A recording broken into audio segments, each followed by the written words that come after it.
if you receive this talk, then you will make life a lot easier, or at least understand completely why it's hard. And really, when I learned this, it changed my life so much. And let me be clear, I'm still learning this every day.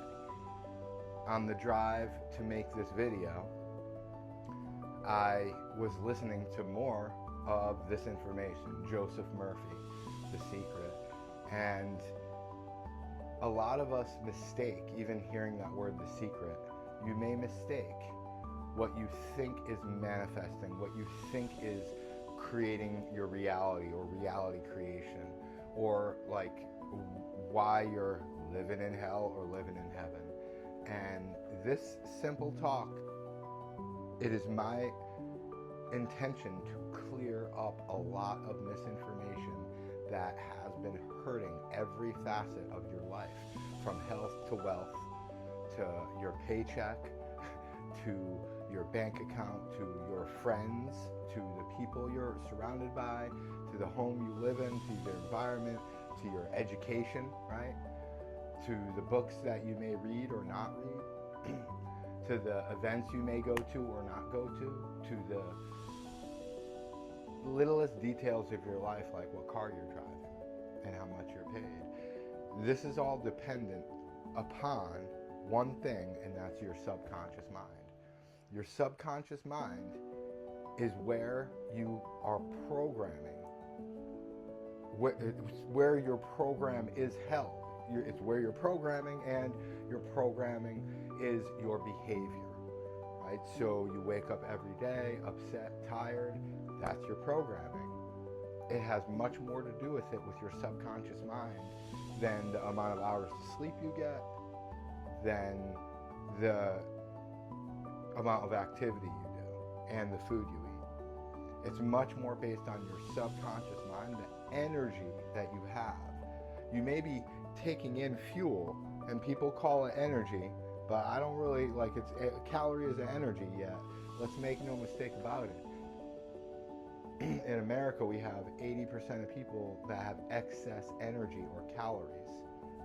That's why I say fuel, because most people that are overweight or have excess energy or calories, they are sluggish and they're sedentary and not active. And when they start moving, based on my experience, they don't like it.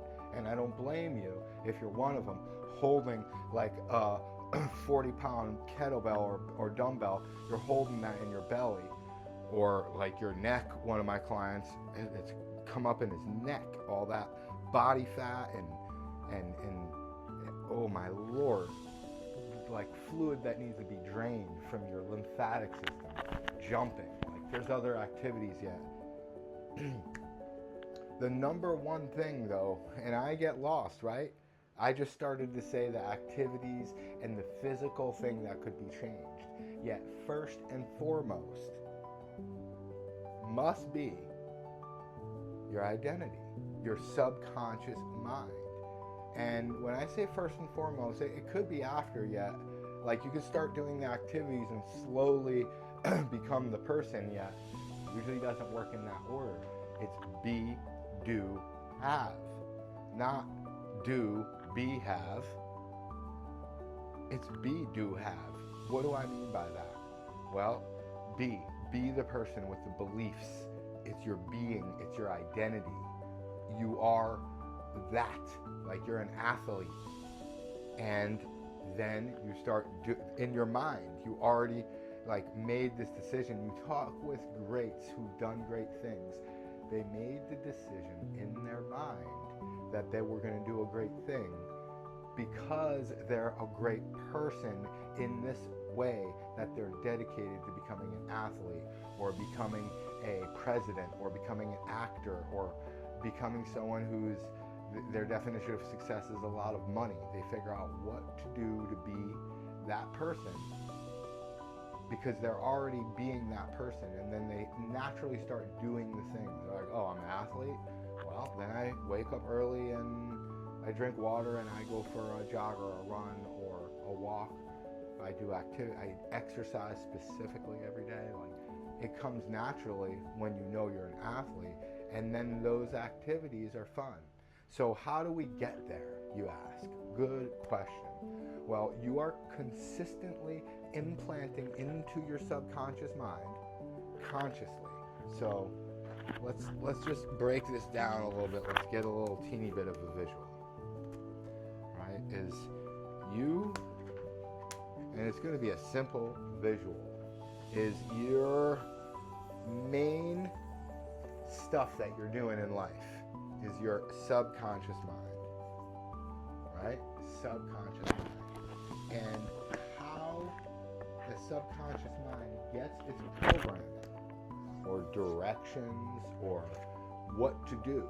Like, I'm gonna say to my AI or my, here's a simple way that I think most of us use is we go in the GPS. I know one person that won't use GPS. I think she'll go to Google though, right? So we go to GPS or we go to Google and we say a command consciously. We consciously say a command. Our conscious mind, we're using this like 10% of the time. Okay, so that's an important, specific detail that only 10% of the time you're programming with your conscious mind. 90% of the time, you're already programmed and you're walking around doing the program. Right? Just saying it simple, doing the program. I'm doing my best now to let this light bounce off of that. So your conscious mind, think of it like this. Your conscious mind, oh, okay, we just twist it like that, right? I forgot about that secret. Just twist it. All right, so your conscious mind is literally impregnating. Think of this as like a seed, right? Or a sperm going into the egg, right? So it's a seed in your conscious mind. This is the thought. Now, you have so many thoughts going through your head, like an FM radio, right? So you have the FM radio, and you have a chance to tune into what broadcast. Instead of numbers, let's think of it as emotion. The highest emotion that we'd like to be in the frequency of is love and gratitude. And gratitude. Ooh, look at those words, they're so powerful.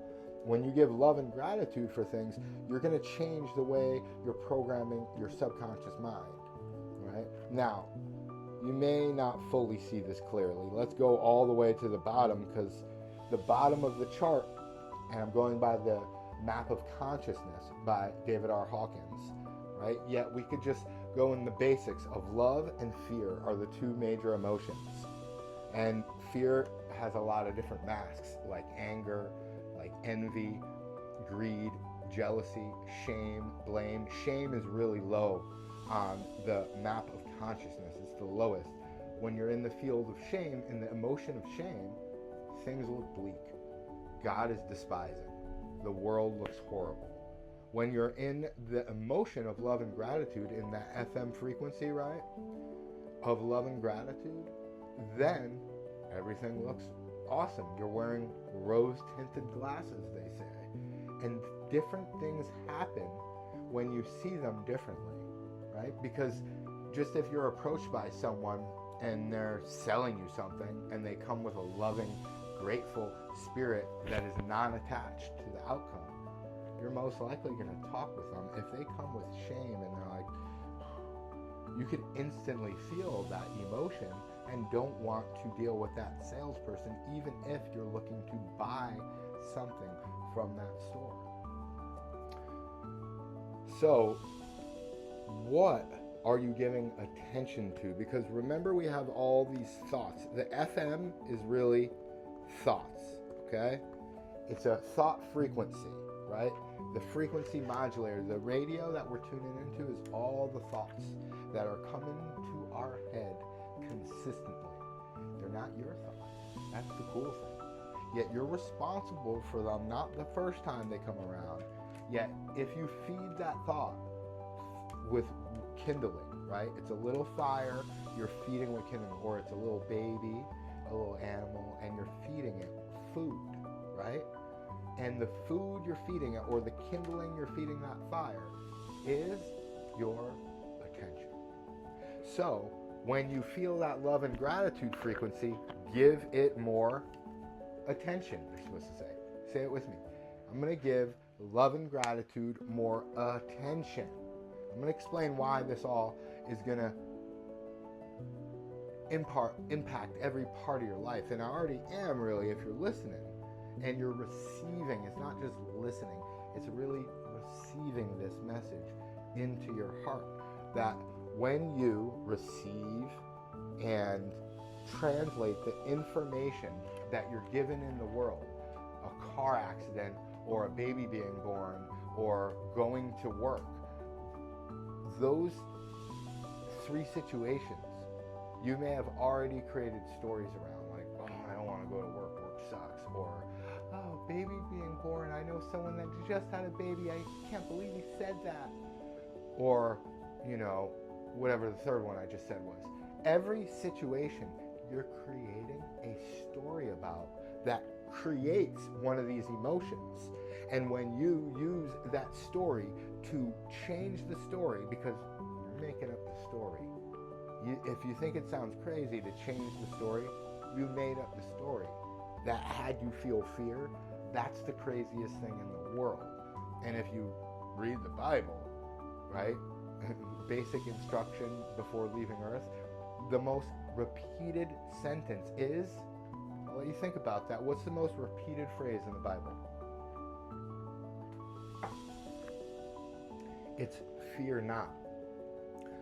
Because when you have that story wrapped around fear and you impregnate consciously that thought, that frequency modulator, that's creating a frequency in your head, which is thoughts. So it's a frequency modulator, because when you give attention to love and gratitude, or fear and shame and doubt and all these other masks, boredom might even be in there.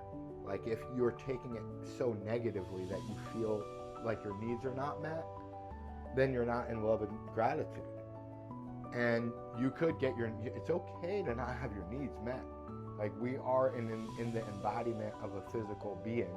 So when your needs are not met, drink water, like move around, talk to people. We're mammals. We need humans in our life. We need groups. Exercise, right? We have over 33 human needs.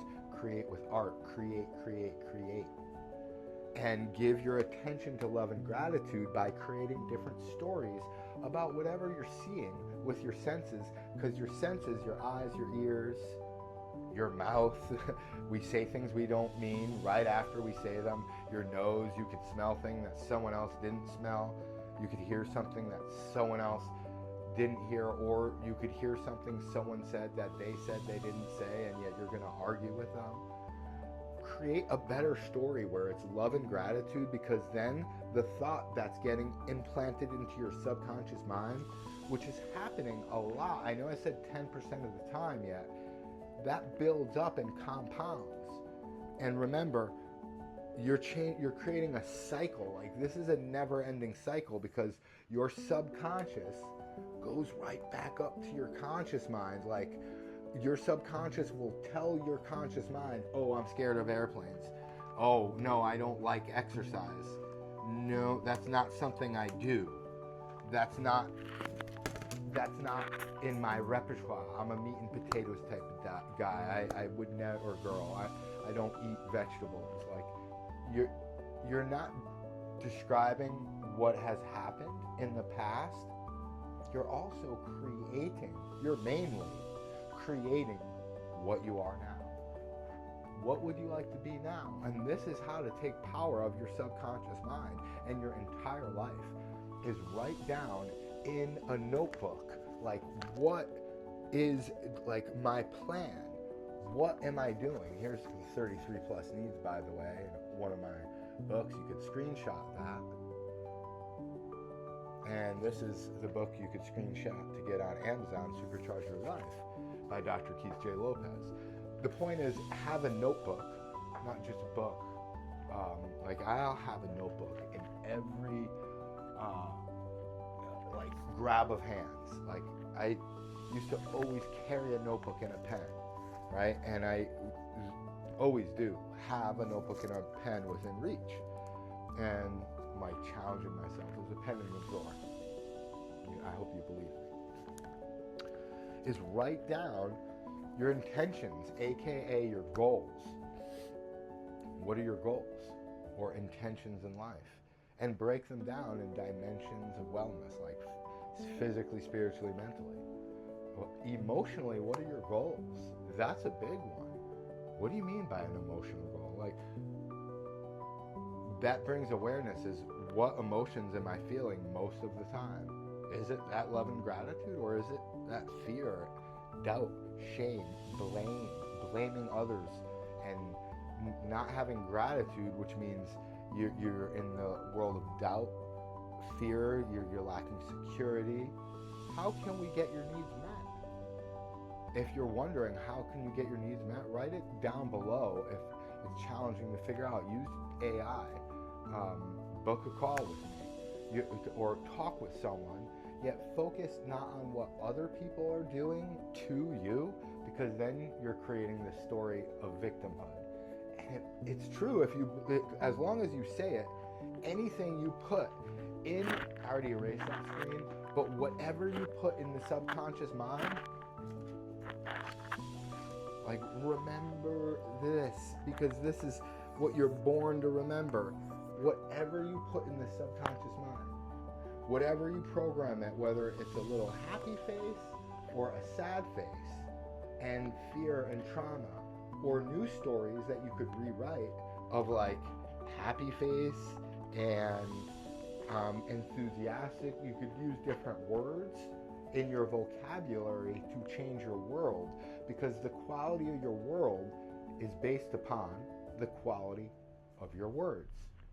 So if you're saying words that disempower you, to have you feel fear like another person could take control of your life, because you're watching the news and you think they could come and take us, we're in a police state, that's true because you believe it's true.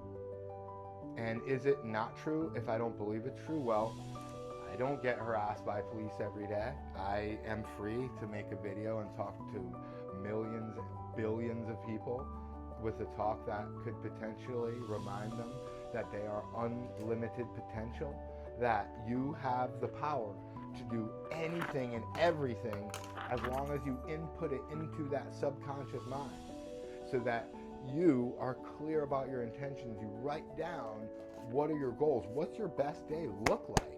What does it look like? Ask yourself better questions instead of, why is my life so bad? Like, how can my life be great? What is one thing I could do every day that would have me feel better?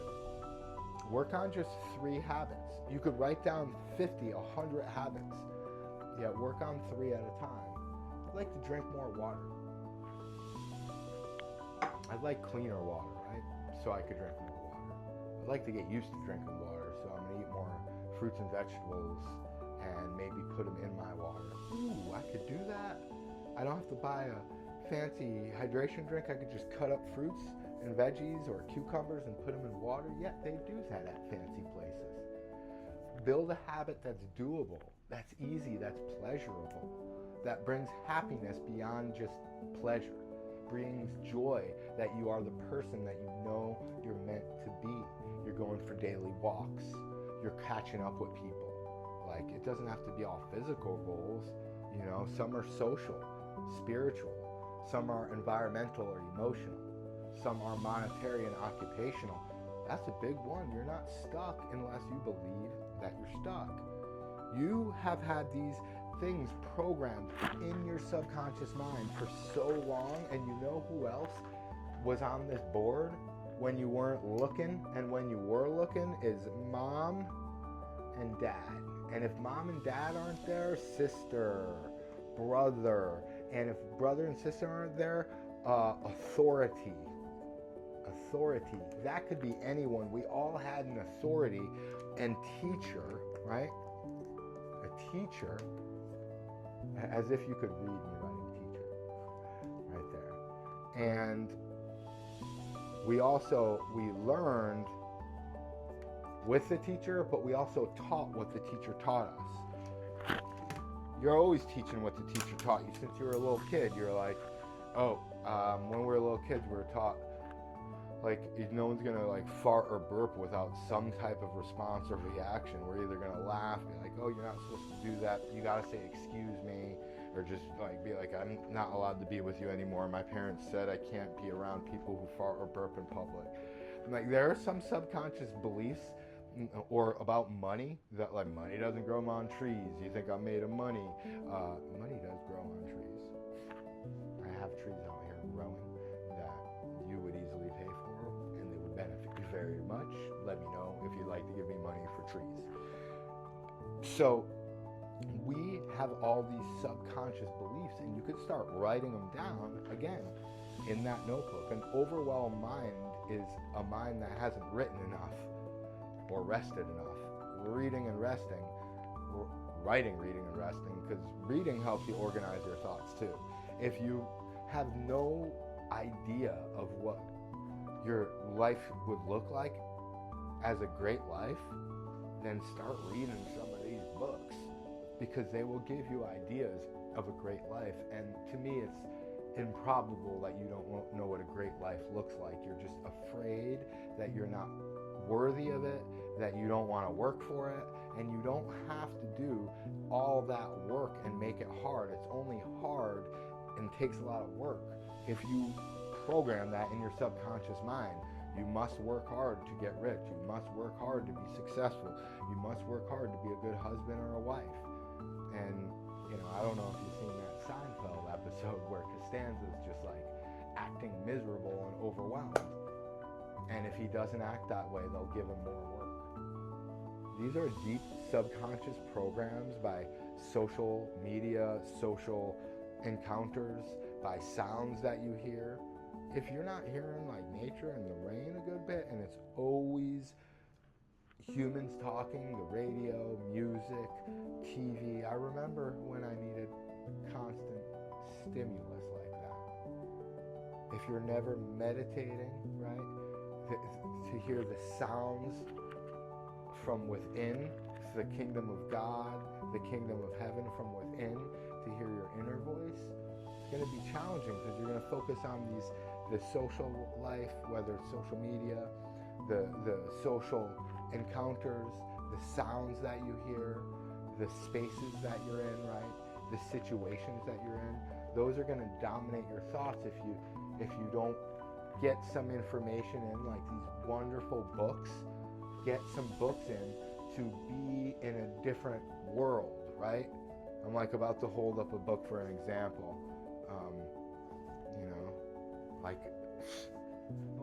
Like I haven't read this book yet, but this is a cool book to have on the shelf, right? Because now I know I could jump into these different worlds and go into this different world of like someone who's like Goran Kropp, who's hiked up the Himalayas and rode a bike from Sweden to the Himalayas, climbed up the mountain, didn't use oxygen. Like, it's such a great story. You might not be into that. Someone actually gave me that book because they knew I'd be into it. So you find out what you have a little inkling about. You could pick up a book, read a chapter, and put it down, yet that's what 90% of people do. So find a book that you could read to the end of someone doing something, or even a story about a fictional character. Yeah, I highly recommend nonfiction. Yet all fiction is based on nonfiction. So you find a character that you like to emulate and start doing some wild things in life, because the people that do wild things and think big with big dreams usually change the whole world. People doubt them in the beginning about their creation, and then millions of people go to what they created. Just one person had an idea that got helped by another person to implement it, and then a group of people, and then it became a huge community. And just in one little place in the world, millions of people go and visit, whether it's Disneyland or a small little place that someone built that is a tree house that's 6 stories tall in Jamaica, or that someone else built that's a huge castle that you're all allowed to go and check out. These are real places and real people doing amazing things and living so free in their life.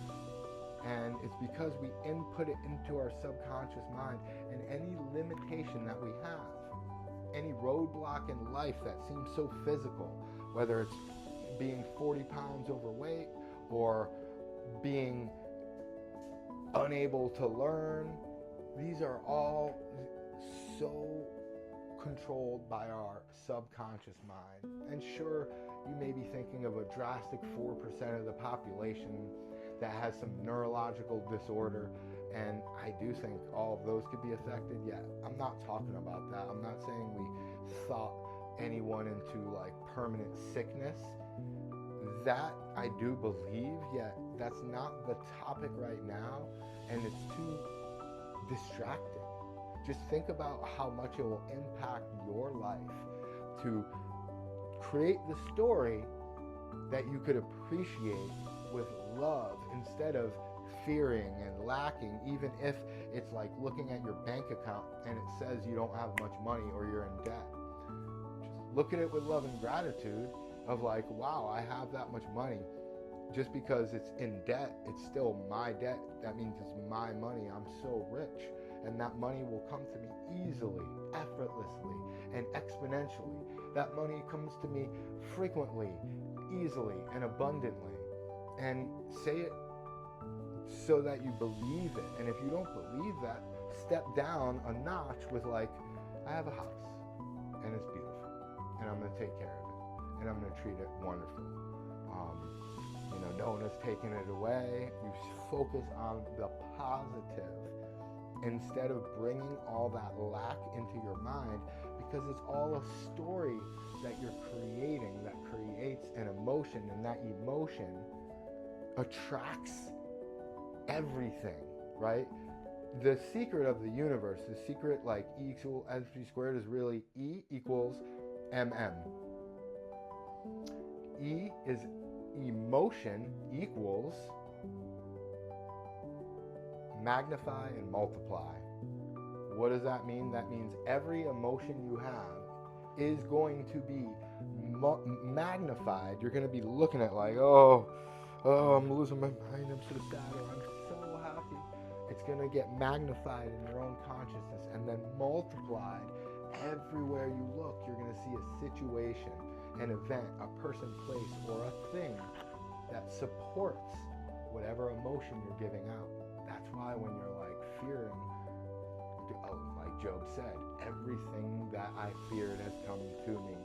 And you could reverse that and say, everything that I have loved has come into my consciousness. Say it with me.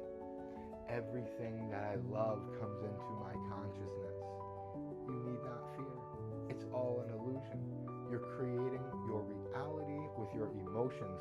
And when you have dependence upon the physical world changing and all of these events, situations, people's, places, and things to instantly change, that's where you're going to believe your senses, and your senses will fool you, because your eyes, your ears, your mouth, they're all fallible, meaning like Rudolf Steinberg, one of a great genius of our time, has said that once we studied and understood the electromagnetic field, which is how we see and hear everything, how our senses take everything in the physical world in, that we only experience about a millionth of what is. And there's been other studies that you could Google that like we only see 0.0035% of the physical world. The Judaism calls it the 1%, and in Hinduism and throughout a lot of beliefs in India, we call it Maya, or the Great Illusion. And this is followed in many different,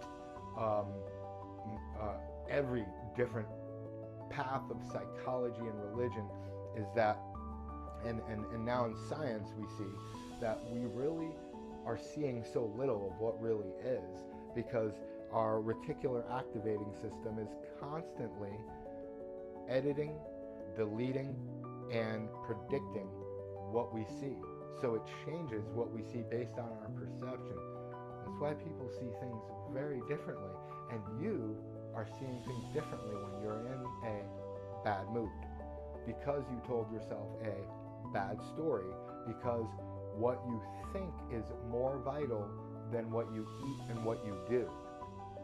What you think is more vital than what you eat and what you do, because everything that you do and say is to feel a different way or feel a certain feeling. Either stay in a feeling or get to a different feeling. You're like, screaming to get away from that anger. You're bringing more of it to you by screaming obscenities and curses and cursing another person. Or we could tap into a different story. And one of the greatest parts of the story that can assist you so much, why do I know that? Because it assists me so much.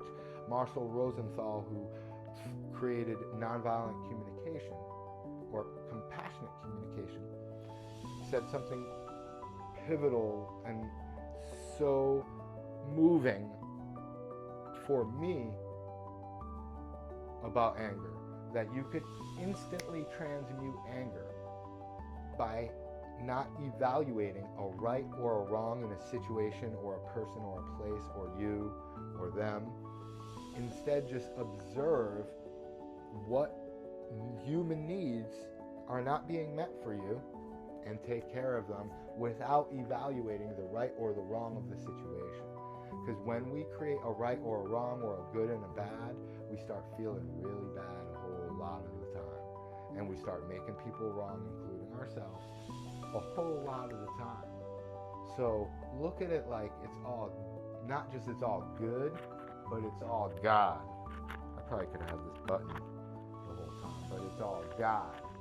So if you, it looks a lot better. If you stuck with me for that unbuttoned presentation, subscribe. I have so much more for you. Share, comment, like, save it.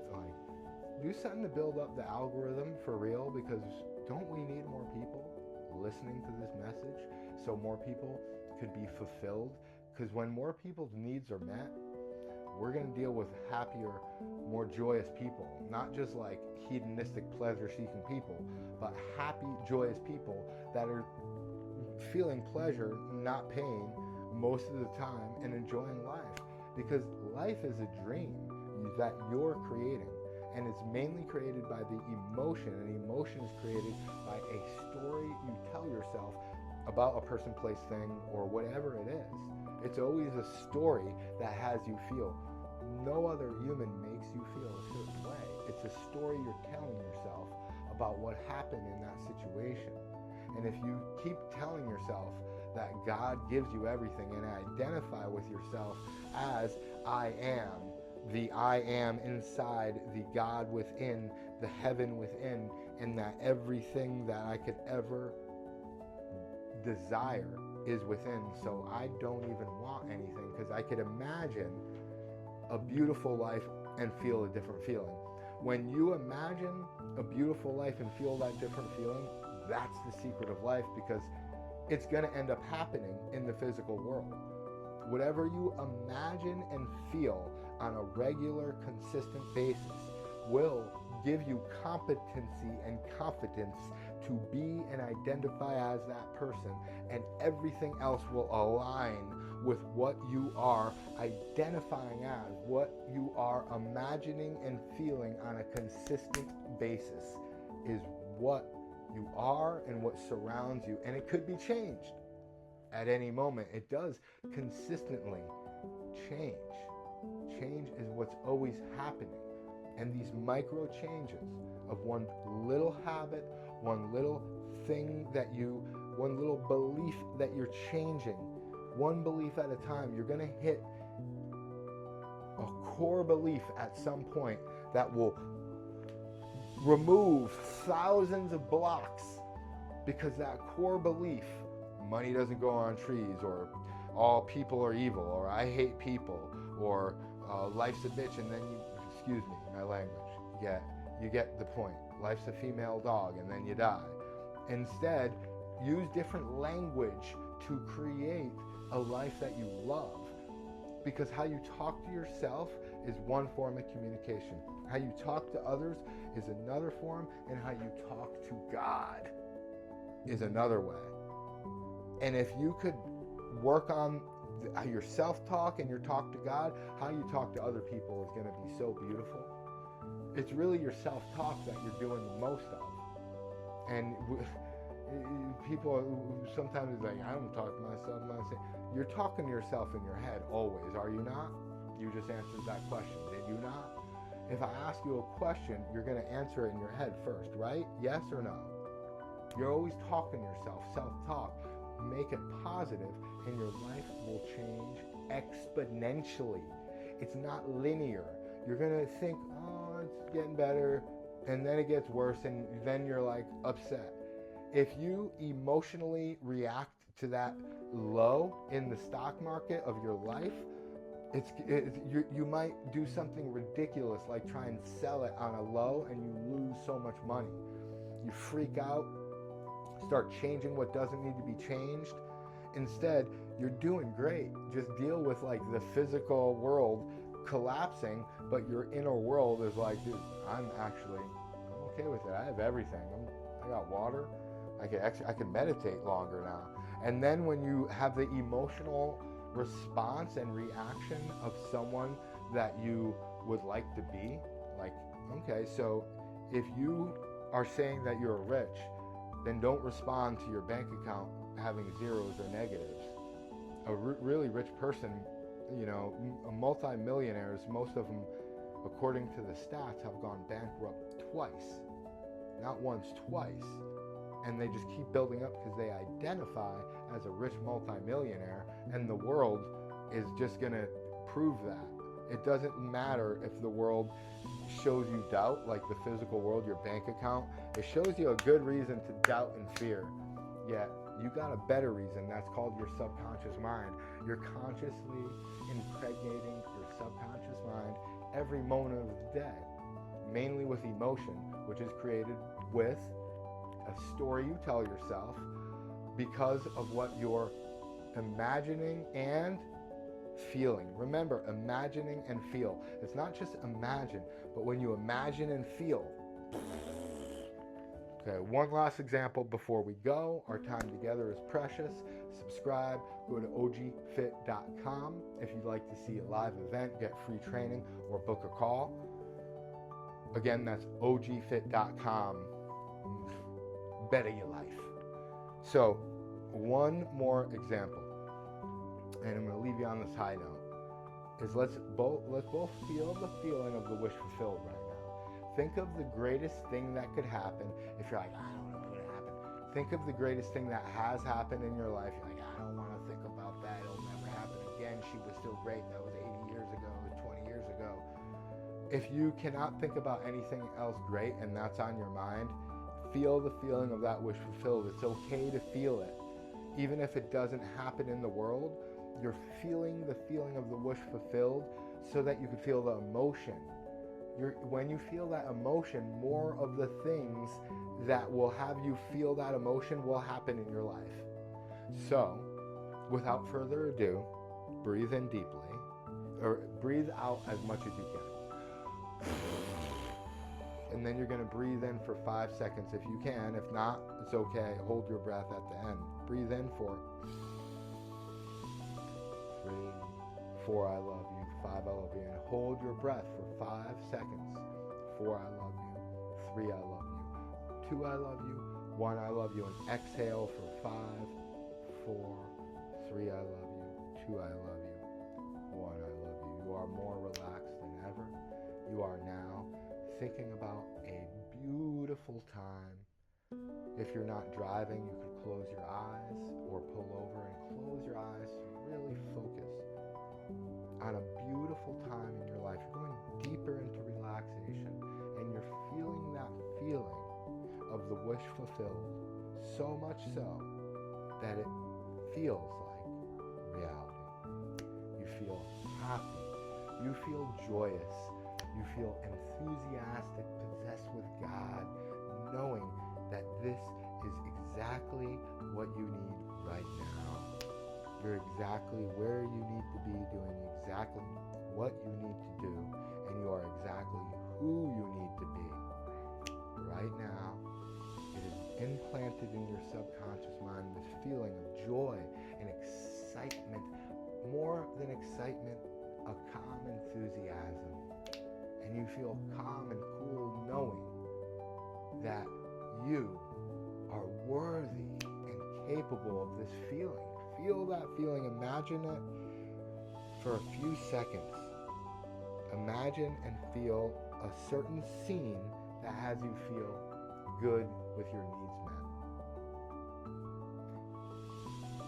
Use that feeling in that scene to create a mini 60-second vacation throughout the day. Do that as often as you can throughout the day, when you're drowsy, before you go to sleep. So it could be sealed into your subconscious mind, and consciously you impregnate your subconscious mind with a story and a feeling.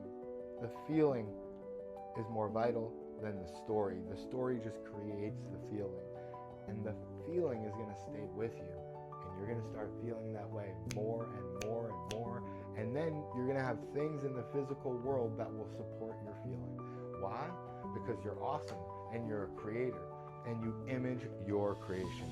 So image your reality to a beautiful reality instead of a painful one. I'll see you next time. Subscribe so you can get notified, and go to OG Fit if you want to have the ultimate high like the Most High. Blessed love.